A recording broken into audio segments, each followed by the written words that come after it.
watching. The Illuminati are planning to take over the world. The species have arrived.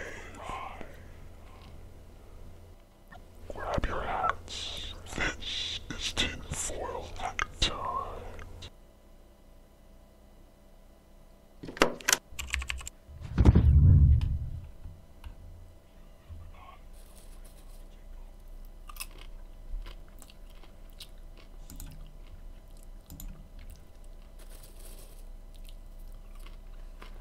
Greetings. Welcome to Tinfoil Hat Time.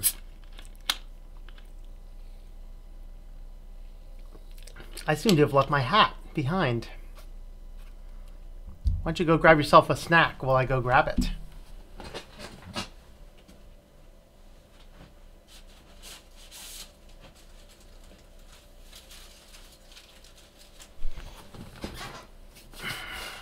There we are. Well, my apologies if you didn't find the stream right away today. YouTube was goofing up today and it posted 2 of them, and I forgot to log into the other one and confirm which one was which in case everyone was waiting on the other one, so my apologies. Only 13 on right now. We need to wait a few more minutes, see if anybody comes on, so let's go ahead and jump on over to the comments. Shall we do that? I don't remember if my memory was manipulated. Yes, it was. Do you remember showing up here today?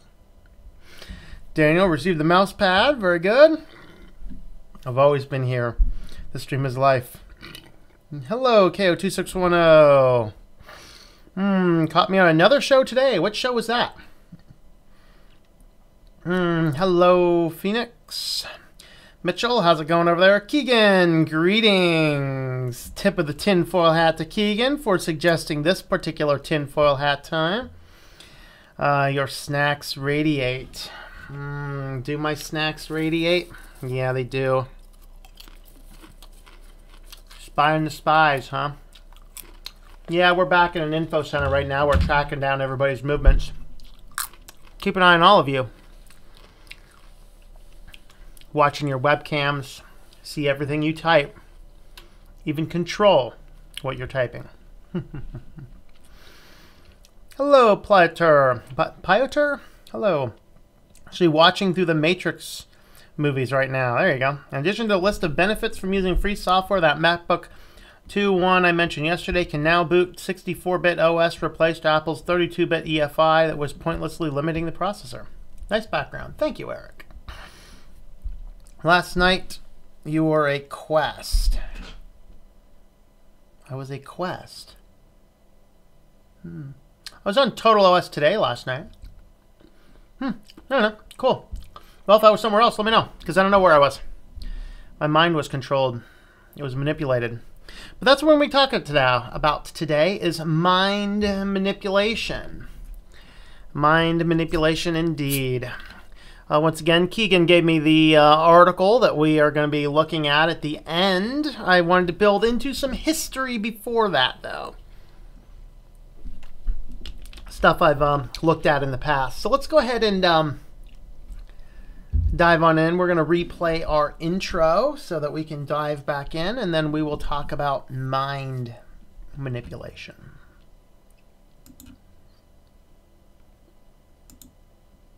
Big Brother is watching. The Illuminati are planning to take over the world. The species have arrived. Grab your hats. This is tinfoil hat time.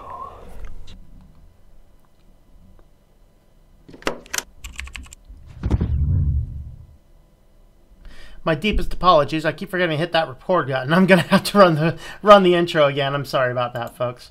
Just want to make sure we have something recorded so I can edit. So one more time. One more time I think we'll do that. Is there something odd in that intro? I don't know.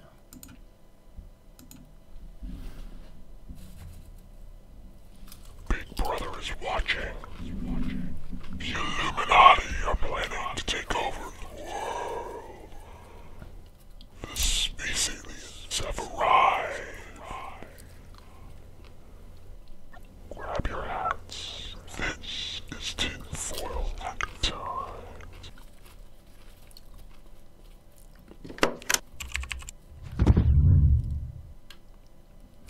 welcome back to Switch to Linux. It's another tinfoil hat time. Grab a snack. Today, we are going to be talking about mind control. Mind control. What is it? Do we have to be concerned? Has it ever happened?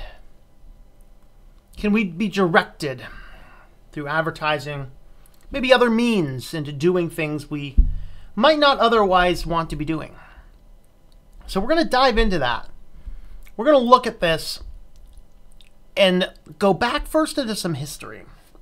The first root of subliminal messaging seems to have come from around the 5th century BC. Early Greeks were using this as a means to influence people. Not a whole lot different than what Roosevelt did, doing the propaganda machine to get us United States citizens prompted for World War II, because ultimately we did not want to enter a world war.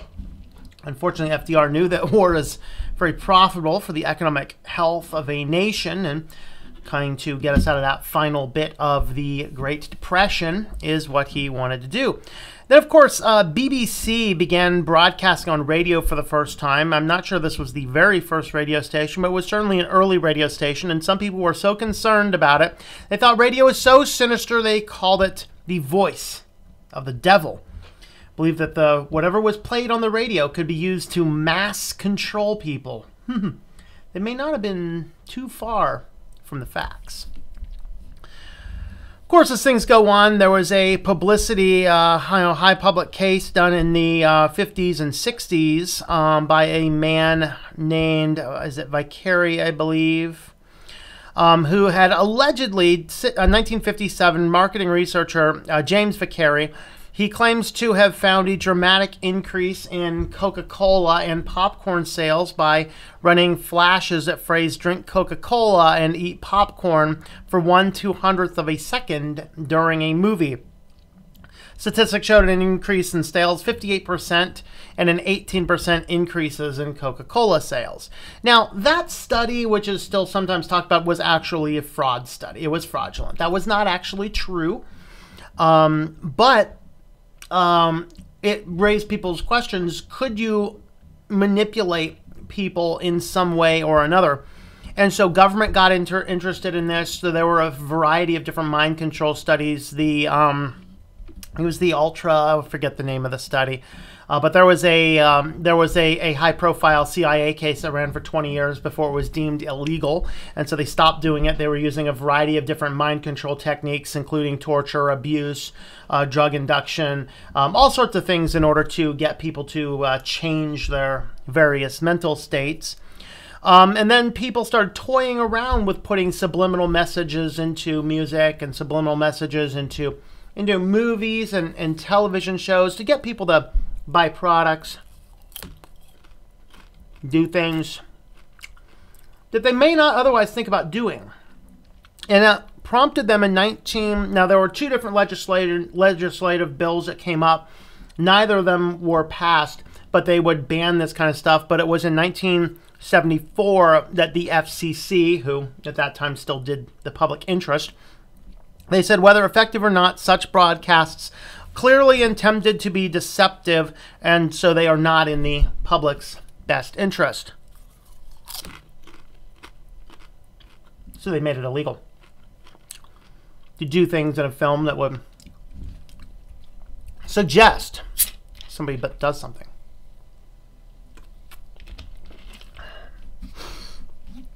So, with that being said, let's go back and have a look at some of the history of this and see if we can parse any reality out.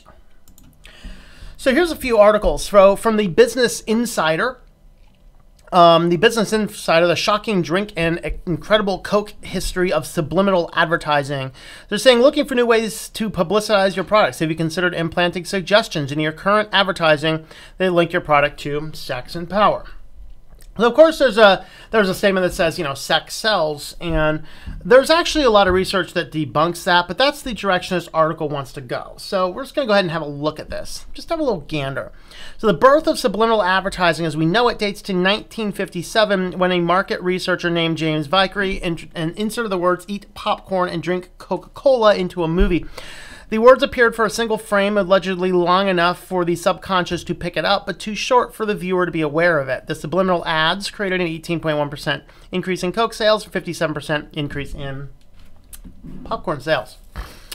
And, of course, like we said, that was a fraudulent case. It was not actually true.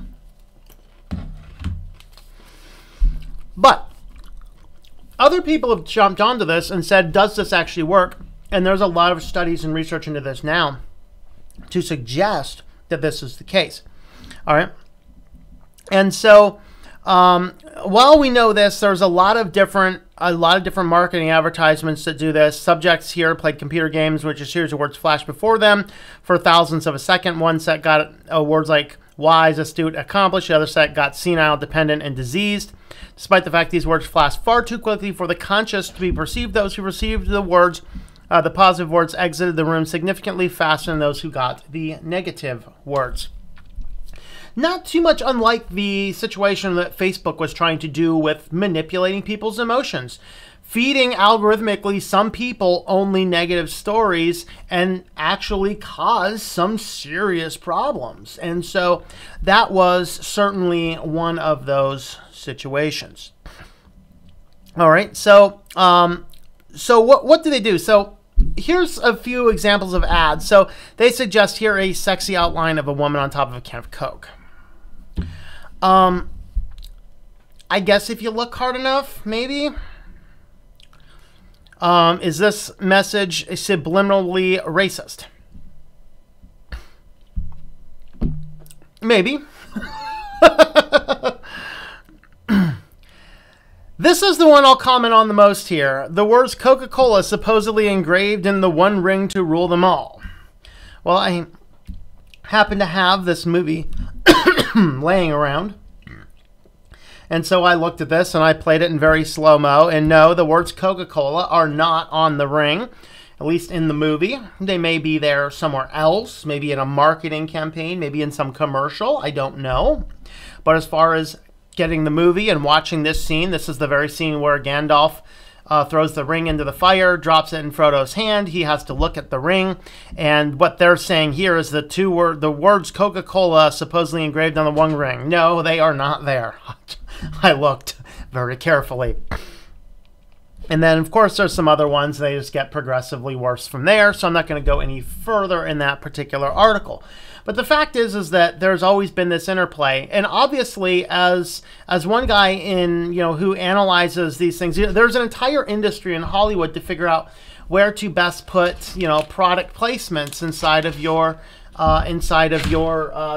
movies, TV shows. It's an entire thing. And ABC came down when some people were saying that this is potentially suggestive. They came down and said, well, mostly looking at like the sex and the violence and things in Hollywood. They said, well, there's no evidence that any of these movies or anything else like this impacts the viewers.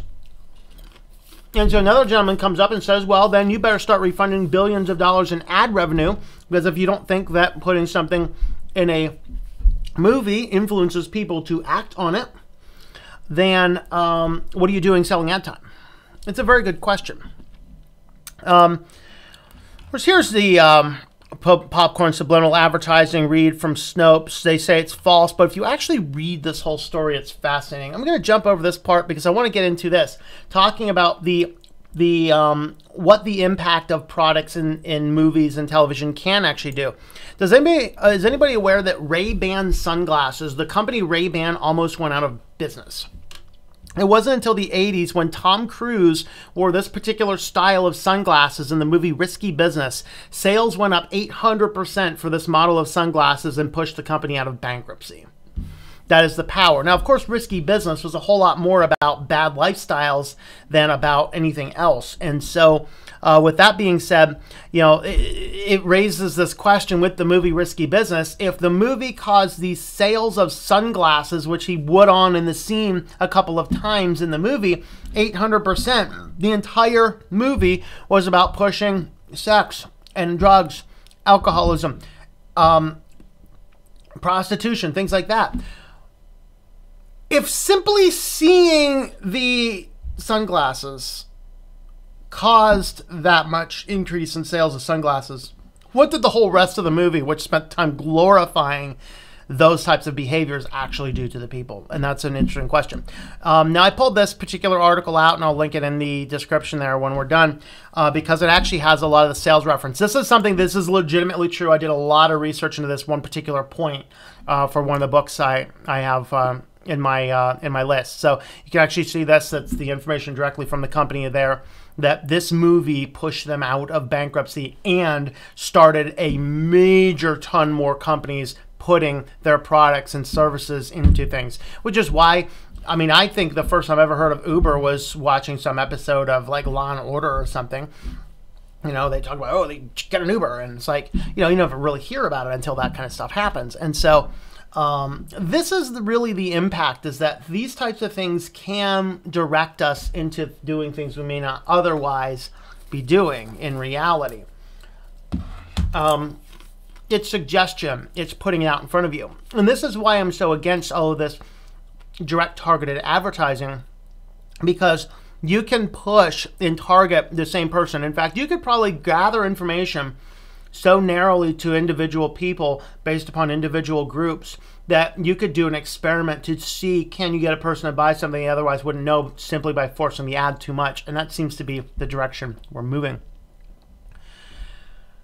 And if it ended right there, I'd be like, that is kind of that's kind of an interesting situation, but it gets deeper, darker, and infinitely more sinister in our world, because some of the research is starting to look at interesting questions, like decoding the thoughts of patients who can't even blink.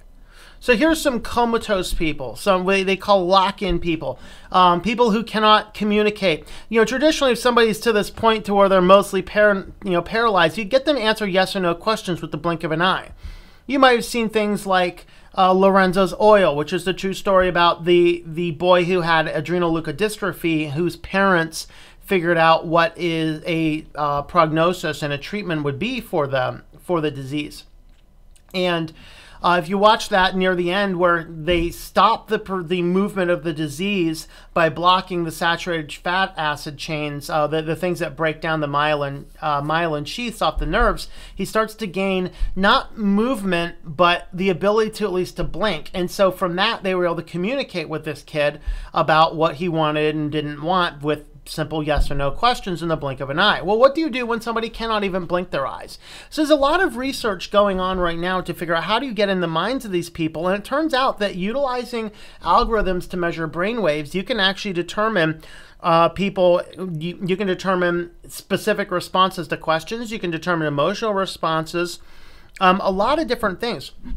And so this raises some interesting questions. Obviously, this has great areas of getting into the minds and questioning the minds of people who can't otherwise blink or communicate in any way. You could still gather some useful data and information from this, assuming you're right. Now, the problem is, anytime you get a situation like this, you always have to worry about the antithesis, okay? Worry about that antithesis, and that is, can you work things the opposite direction? Now, if you follow if you follow the Christian circles, there's a children's program called Adventures in Odyssey. I speak about it every now and again. There are episodes in that series that are so far ahead of its time. There is it spanned 4 different albums. It was the Novacom series. I think last time I was actually at the store, you can actually get just a disc with all the entire Novacom series. It's like 37 episodes or something crazy like that. This was the best group that group of people ever put together, because it was basically this world that was, or this evil company that was trying to control the world through a mind manipulation. They started with television set boxes that would push out radio waves, that the one, genius guy Eugene was working on it. And once they figured out, of course, they started to say, this is to help people, bound in wheelchairs. What if we can hook this up and allow them to utilize radio waves to communicate and turn on a light switch or type on a keyboard? Awesome things. Well, as soon as they figure this out, they figure out how to, they're like, well, we want to know how to reverse it. How do we reverse that process in that sequence? And so that in and of itself is where the company was really focused on doing, and that is unfortunately where we're starting to see some of this. So while it's a good thing to say, hey, now we can get into somebody's mind and understand what they're saying, scientists figured out how you can kind of reverse that and implant thoughts directly into people. So this is an implanting thoughts directly into monkey brains. Actually, let's do this one first, because this is the mouse brains. So what they did here was this. No, this one. This is the mouse brains. So this happened, I think, in 2012, where, if you're familiar with the Pavlov's experiment, this is where you can, ring a bell and then, you ring a bell and then you feed a dog treat. In fact, if you watch here, if I were to pick up these guys here with any amount of noise, and wiggle them, you'll see that the cat will immediately stand up. In fact, let's just go ahead and test Pavlov's law right now, shall we? All right, here's the kitty cam. Boom, cat's up, man. Look at that. I mean, now if I were to open that up and turn to him, he would come over. That's Pavlov's law. So what they were able to do is measure what are the brain cycles that go on inside of a mouse when they hit the stimuli and then they shocked the bottom of the cage. They figured out what those were, and then they stimulated those in another mouse, and they were able to trigger in that mouse the memory of getting shocked in response to the stimuli. That's a small memory to input into something, and it always starts small and innocuous. But what happens, remember we talked about before, when a crime is committed, sometimes the prosecutors care a whole lot more about prosecuting a case than they do about finding who did it.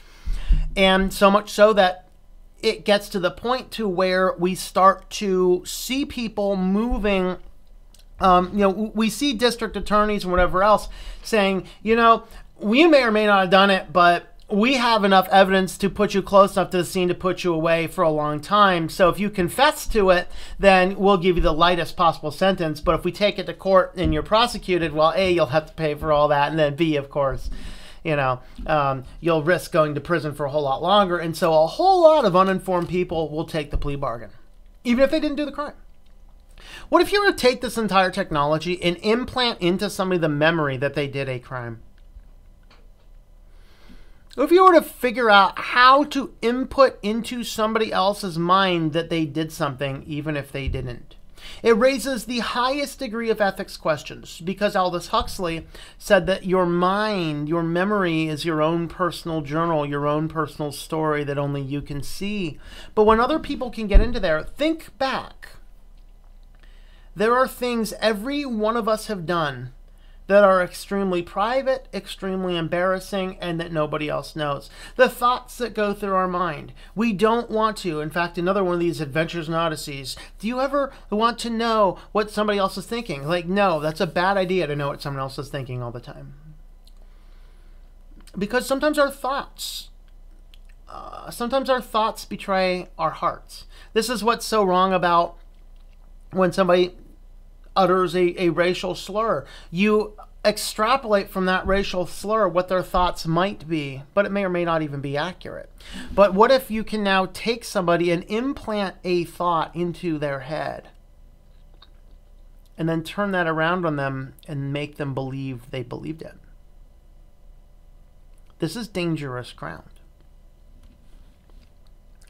And so this is not all tinfoil hattiness. This is from the National Institutes of Mental Health.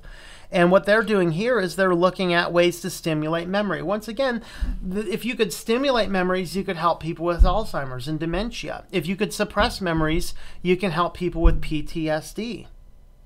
But if you know how it all works, you could implant memories and make people think that they've done things they haven't actually done. And it raises the whole question of morality and law in the legal system. What is it that we, what is the basis of our law? What is the basis? Are we guilty for thinking about the crime, or are we guilty for the commission of crime?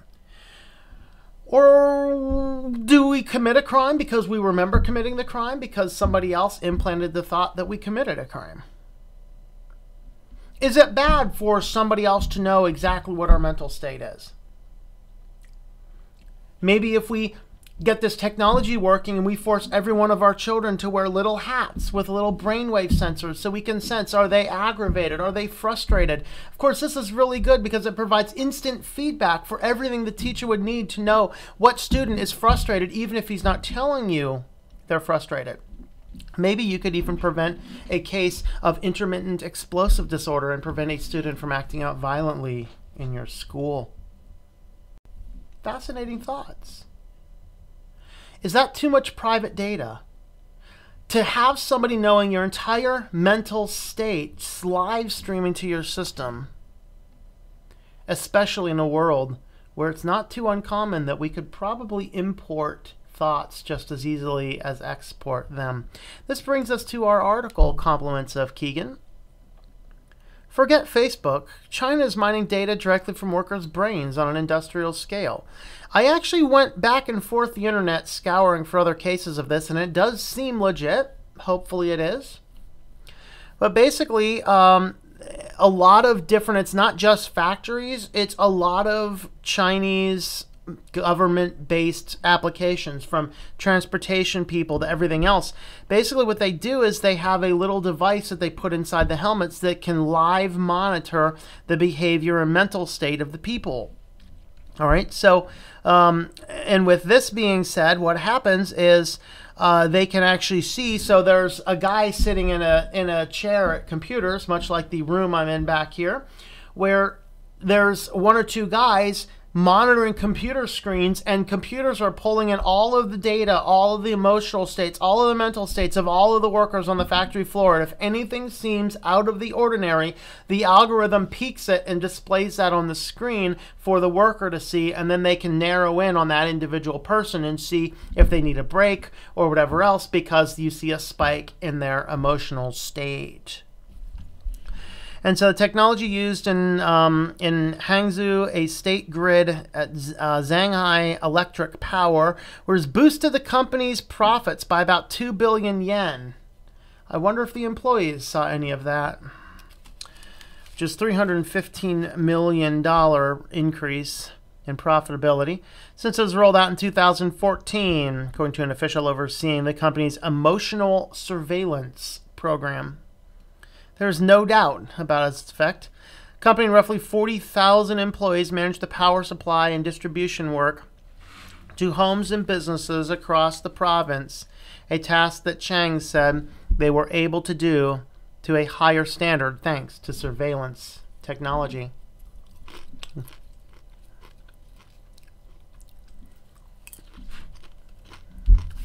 It has significantly reduced number of mistakes made by our workers, improved understanding between the employees and the company. He did not say if the technology was limited to trainees. Company estimated that the technology had helped it increase revenue by 140 million yen in the past 2 years. Is that won or yen? My apologies, I don't know. One of the main centers of research in China is NeuroCap, the central government-funded brain surveillance program at Ningbo University. The program has been implemented on more than a dozen factories and businesses. Jinjia, associate professor of brain science and cognitive psychology at Ningbo University's business school, said the emotional employee is a key post, could affect the entire production line, jeopardizing his or her safety as well as that of others. Wonderful justification. When the system issues a warning, the manager asks the worker to take a day off or to move to a less critical post. Some jobs require high concentration. There's no room for mistakes. They thought we could read their mind. This caused some discomfort and resistance in the beginning. After a while, they got used to the device. It looked and felt just like a safety helmet. They wore it all day at work. Jin said the present China's brain-reading technology was on par with that of the West, but China was the only country where there had been reports of massive use of the technology in the workplace. In the United States, for example, applications have been limited to archers trying to improve their performance in competition. The unprecedented amount of data from users could help the system improve and enable China to surpass competitors over the next few years. Seeming to say, who said you were watching? Keegan, were you watching Matrix? Does this not sound like we're being plugged into the Matrix to produce our own system? Man, if there's one sci-fi movie I was hoping wouldn't come to case, it was indeed The Matrix. Particularly since I don't know how you can have such a good first movie and the sequel and triquel, whatever they were, suck so bad. With improved speed and sensitivity, the device could even become a mental keyboard, allowing the user to control a computer or mobile phone with their mind. Sounds like Adventures in Odyssey now. The research team confirmed the device and technology and has been used in China's military operations, but declined to provide more information. The technology is also being used in medicine. That sounds exciting. Ma Wan, a doctor at Shanghai Hospital, my apologies, people, I cannot read these names. Shanghai said the facility was working with Fudan University to develop a more sophisticated version of technology to monitor the patient's emotions and prevent violent incidents.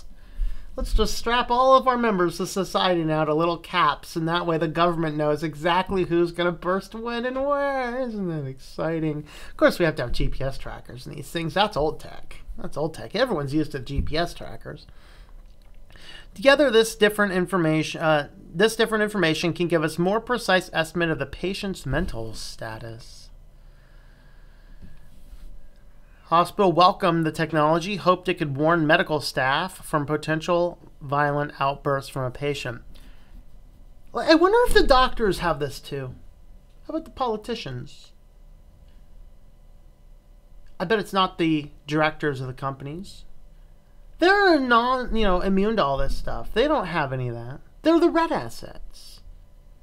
Only the little people will be controlled, monitored, watched, tracked. All of a sudden, the tinfoil hat carries with it a whole new line of protection.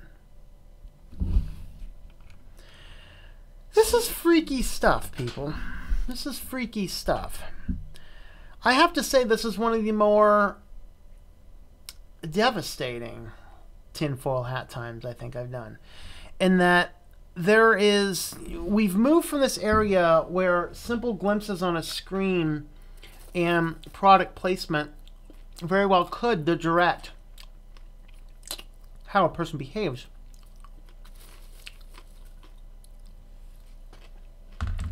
To actually doing science, to implant thoughts, implant memories,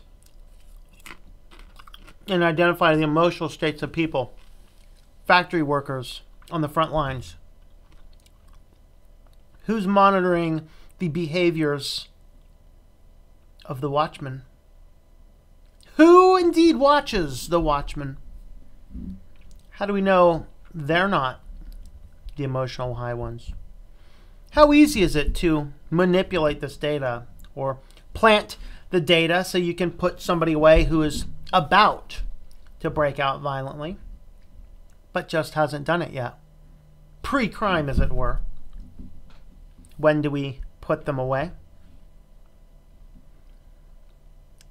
Here's another fun implication. The airline captain has to put this on so that the airport can clear his mental state before taking off. Influence of the government on airlines and pilots in China is probably larger than any other countries. If the authorities make up their mind to bring the device to the cockpit, I don't think they can be stopped. This means pilots need to sacrifice some of their privacy for the sake of public safety.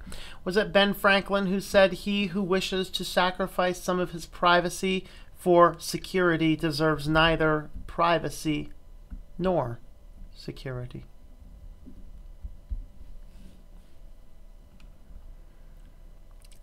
Thought police were the secret police in George Orwell's novel 1984 who investigated and punished people for personal and political thoughts not approved by the authorities. There is no law or regulation to limit the use of this kind of equipment in China.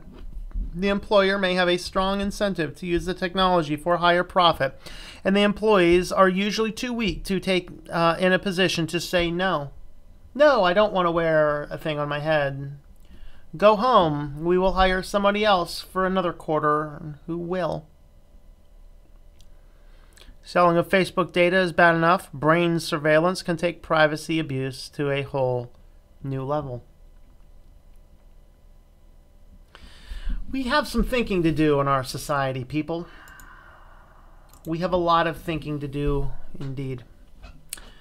This is dangerous ground. Thinking about manipulating people's thoughts, our emotions, our hearts, our souls. These are very difficult things. We need to stand up. We need to stop and say, maybe we need to put the brakes on this and or have some regulation on this. But we as people, the take home, don't sacrifice your privacy of this matter for that. We all have things in our heads that are nobody else's business. We have to take a strong, firm stance against this stuff, and we have to be careful. Be careful with your phones, with your accounts, with your user data. The last thing they can't get from us is the thoughts going through our head. And that's the very thing they're coming to do. Beware.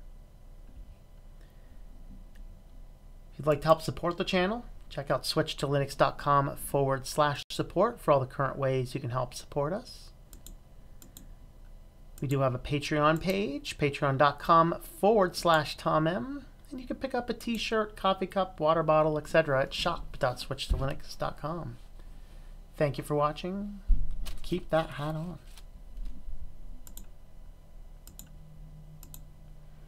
Whew.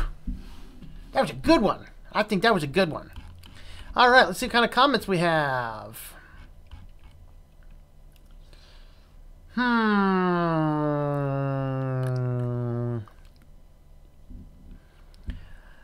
Let's see, Kyrie Holmes, how's it going there? I'm using Linux Mint now. Very good. Robert Fitzpatrick, Kelmer, how's it going? Hello, Azul, Sir Tom. Wonderful topic. Where can we purchase tinfoil? I gotta sell the tinfoil hats. That'd be fun, wouldn't I? MK Ultra. That's what I was thinking of. Yes, thank you. MK Ultra was a secret NSA study. It did a variety of different mind control type stuff. I was told to be grandparents that was like the Coke in the Coke. Wait. I was told to be grandparents. I was told by grandparents that it was the Coke in the Coke. Oh, yeah. The Coke in the Coke, yes. I'm assuming Switch Linux put a subliminal message in the intro to get us to watch more of his videos. But did I? But I have a question for you. Is anybody having a snack right now that would not have ordinarily had a snack? Answer me honestly. Are you having a snack right now you would not have ordinarily had a snack if you were watching the live stream on a regular day? And did that snack include popcorn or soda?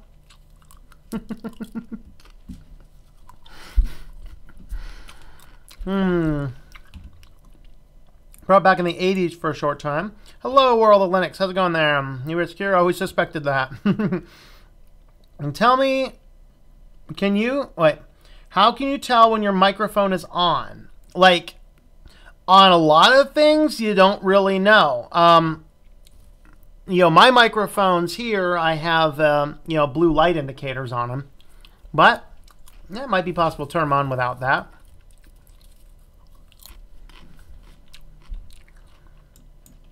I don't mess with audio in as much, but on Ubuntu Mate, I know the mic pops up by the volume control when it's activated. The microphone in a phone, you really can't. You can't tell. And what I found out in the Facebook experiment is those microphones are way too good to try and block anywhere. Didn't know you were asking about a phone. No real telephone app on a cell is actively using your mic. Yep. The microphone turn on anyway. Well, because a lot of people say that apps use your microphones. That's what I'm doing with the Facebook experiment. People ask me if the military uses smart technology to attract citizens. I say I don't know. All I did when I was in there was shoot Halswitcher cannons in exotic locations. But we know the NSA does. Could it be possible to manipulate a person's thoughts and make them act on your will? That's the question. And that's what a lot of what marketing is. If this happened, I will hack all those devices, use it, but probably shut it down. Huh.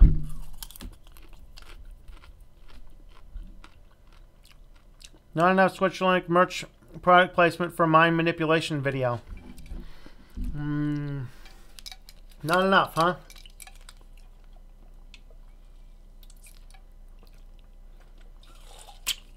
So we're going to be in a simulation inside simulation, but it's really no good at all. If it happened to me, well, it'd be something. Scots Irish have built-in stubbornness wall in their head. No one can get in. Maybe. Maybe. That's why we use Linux, right? Almost coming to a mess. The aliens are coming. Hello, Spin Viking. How are you? You're in the mood for popcorn? I'm immune to all this particular suggestion from working at movie theaters for years when I was younger. Bummer. If you ever go on a first-class flight, never have, and they ask you what kind of alcoholic drink you want, just say you'll have whatever the pilots are having. It'll get you some looks. Oh, boy. Thought the human mind can be manipulated, corrupted, reprogrammed. I guess I was right. Who next person on you and tell them it's fine. There's autopilot. Hope in the future. The new Maze Runner movie. Good guys that fight the evil corporation, global government use Linux. Nice. I got a snack from the store. I'm actually thinking about dinner. Yes, snacking on popcorn, watching you eat popcorn.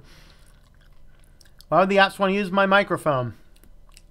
You had to go make popcorn too. Alright guys, I'll let you in on a little secret. There are 3 subliminal things in the intro. I'm going to play it again for you. You ready? Watch for them. Big Brother is watching. The Illuminati are planning to take over the world. The species have arrived. Grab your hats. This is tinfoil hat time.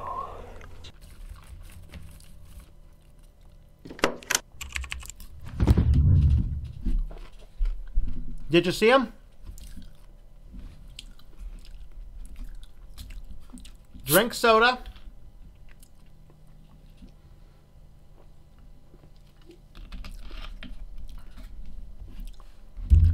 Eat popcorn. And subliminal messaging.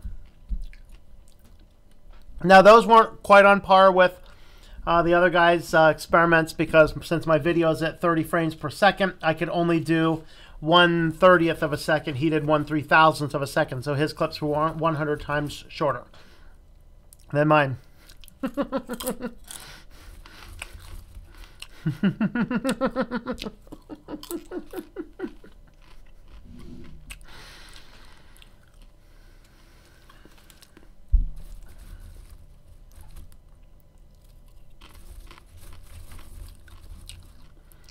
Alright, so World of Linux sees the eat popcorn. The alien is really CJ in an alien costume. Nah, But it's kind of what we had to say. You know, just kind of be careful with that. Looks like our our view count's pretty low today. Chat rate's pretty low today. So I think we're going to go ahead and wrap this guy up. So let's go ahead and practice this this Pavlov's Law type thing here and get this kitty over here. We'll do a last call for comments. Kitty, kitty.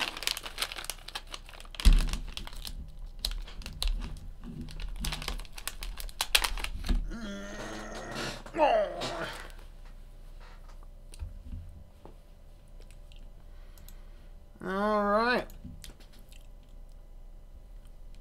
These are the kitty treats courtesy of Saddle Ridge.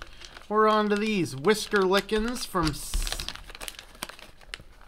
Oh boy, oh boy, oh boy,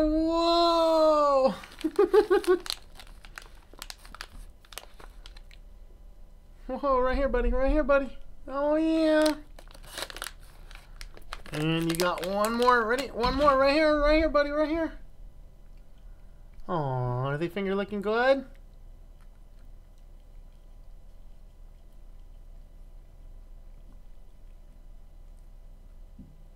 Yeah.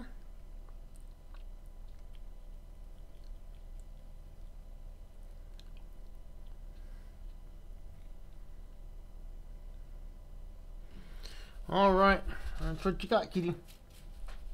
That's what you got, kitty. He's like, yeah, I'm gonna sit down for a little bit. Chill them right there. All right, let's see. Thumbs up before you go. Yes, thank you. Fedora Linux, tinfoil included. There you go. Hello, Q1 Fiend. How are you today? All right. I've got exploded diapers. I got to deal with that. The wife's at the store and the boys waited until she left. Uh-oh. Wish you're looking good. All right, folks, we're going to wrap this one up here today. So thanks for hanging out. Tomorrow I'm not going to do a outdoor philosophy, but I'm going to do another video instead. So keep an eye out for that. And keep those hats on because they're trying to come for our thoughts now.